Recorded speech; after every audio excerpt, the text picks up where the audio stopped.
No responses on my fine art? No offers so far.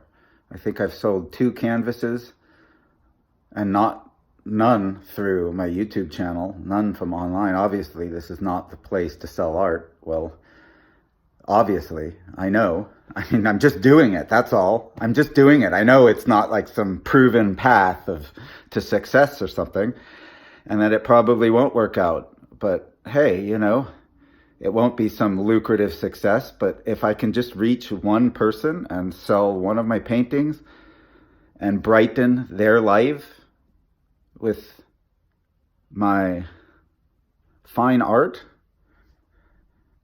yeah, this is fine art. And then you're going to ask, like, well, why doesn't it look like Kincaid? Why aren't you copying so-and-so? That's the key, folks. What are you talking about? Copying? Yeah, you're the cuckolds of modern art. I mean, even Kincaid himself is a copy. He's he's not doing anything original.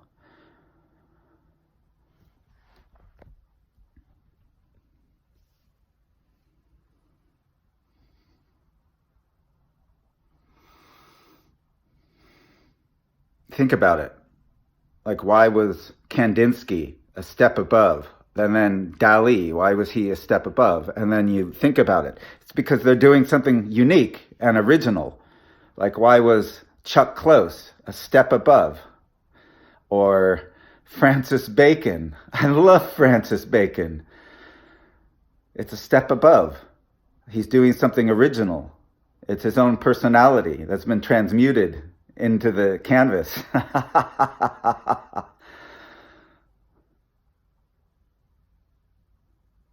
He's he's created a relationship with the true muse. I mean, come on. Are we seriously supposed to sit around as artists and imitate Leonardo da Vinci, try and imitate Picasso or imitate Raphael? Seriously, these folks have their place and they're beautiful, but we continue to go on. And it's more than just doing some modern artwork, which I like. It's absolutely valid. But it's got to be more than that. Like, to base your success on a sculpture of a guy crawling on the ground with a 50-foot shit poop, like, trailing out of his butthole for like 80 feet or something. Yeah, that's a sort of an original kind of sculpture, and it's definitely modern, and it makes you think and laugh a little bit, and it's good. But if that's what you base your whole identity on as an artist, as like you've done something wonderful, well, I think you lose. You haven't met the muse. You've never created a relationship or endeavored to create a relationship with the muse. It hasn't even crossed your mind. You're doing something else with art. You're after things. That's what it is. You're after things. You're after imitation. You're imitating things. You're imitating other people's imitations. That's what you're doing. Kincaid, you're imitating other people's imitations. Wow, wild success. I don't care. Right, of course so. Just like in music and art, the wild success to the dupes and the losers, because who determines success are the cuckolds. The great masses and the cuckolds are the cuckolds. They are. The great masses are the great cuckolds. And they're the great determining factors of our era and our ages that we're in. The age of the printing press and all of that. It's like art, the computer, technology, everything. It changes us. It changes art. It changes our language. That's the whole thing. It's like language itself transforms with technology in ways we don't understand either. It's not just something plain that I'm stating. This is sort of a complicated thing. but it's real. It's what happens. It seems to be. And so in art, we seek something more than just representation, more than just a copying of other images. We have to seek, what we seek is an alchemical relationship with the Muse, a living relationship with the Muse through our own hearts, through our own innermost transcendent being. That's what we seek in music and art. That's the true higher aims of that, not just worldly success and a whole bunch of cuckolds dancing at your feet, drooling even.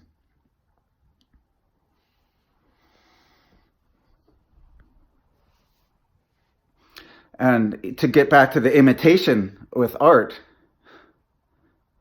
see, why was Dali wasn't imitating anything. That's why he was so great. Even Hundertwasser, as simple and sort of young and naive, Hundertwasser's paintings may at first look, and do look, they are actually rather naive. There's his own personality under it. There's something that nobody else has been able to do, and he did it well, and he did it with like me, with a spirit of alchemy, with a spirit of searching for the Muse, with the knowledge that we just go through the process. Art is the process. No genius sits down and decides to create a work of genius. That's not how it's done. They sit down and explore. We're pursuing ideas through the Muse, which is a relationship of the world and our heart, the symbiosis of the heart in the world in our heart, and our heart in all of the world and all of humanity and all of history. So we don't imitate art. Look at it. Here's the proof. Lascaux, the caves of Lascaux. And there's other caves in the area that have some similar artwork as well. So it's not a hoax, folks. Lascaux is real. And they're 30,000 years old. And more than that, folks, nobody can paint lions, tigers, buffalo, horses, rhinoceros. All the animals that they paint, nobody has painted them better than they were painted by the Paleolithic shamans who created those paintings in those caves. And by seeing them, we discover something much deeper within ourselves that Raphael could have never known. And that's why, Da Vinci was a genius, of course, and he created beautiful things, and his horses and his animals, they were all beautiful, but they were all also simultaneously, they're all removed in some way. There is no perfection per se in art. There's a stylization, that's for sure. And he knew that. That's what made it good. He was working within the knowledge of his place within history and stylization and how far he could push those boundaries as well. That's what made him a genius, and a polymathic genius at that. Nonetheless, there's no comparison. His horses and his animals, it's like, it's sort of neat. And all of those other great artists who of realism, from Flanders to, from the Flemish artists to the Dutch artists and the Italian masters, and of course the French masters. Where the French really got it right, because personality became like the primary key into the depiction of the real. They were depicting something real, these beautiful real images, but it wasn't about like pure objective rationality of the eye onto the canvas. There's basically a persona in between them and the canvas. But that's, of course, that's life, folks. That's history. We're all artists with persona. That's the point. And when you look back to the caves of Lascaux, And you see that there was absolutely no persona.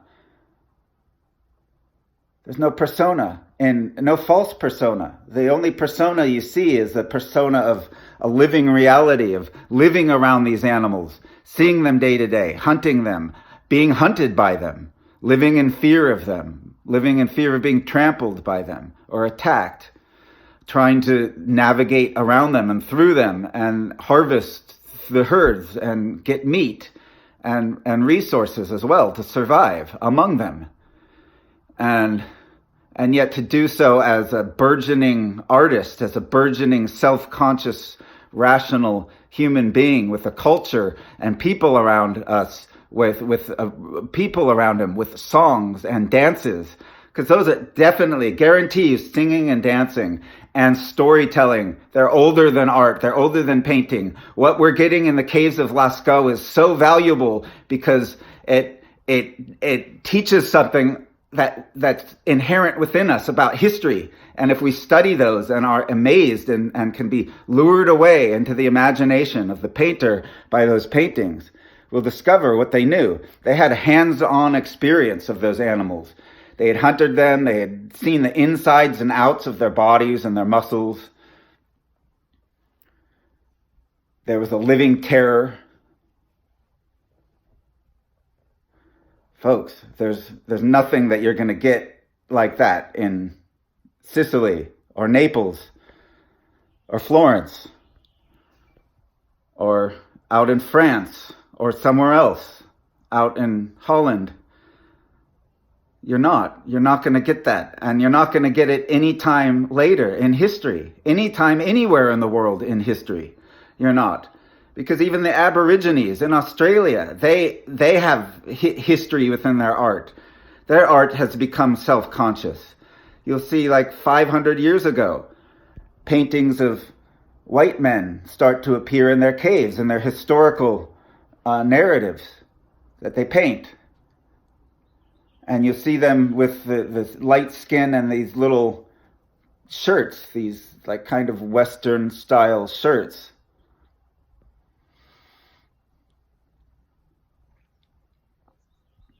And so there's a persona. There's definitely already a persona there of being in one nation and seeing foreigners, encountering the foreigner from across the globe of another nation in different garb. There's different kind of art. But what we get from 30,000 years ago from the Paleolithic painters from Lascaux, we can't duplicate. We never duplicate. Again, you can't. You can try, but why? Why even try? We're in admiration of those lions, the way the lions look. Also, the way they painted them with the limited resources they had so perfectly on undulating cave surfaces, on ceilings and walls that are bumpy and undulating. And yet, from the perspective of the viewer, even to this day, the perfection is remarkable.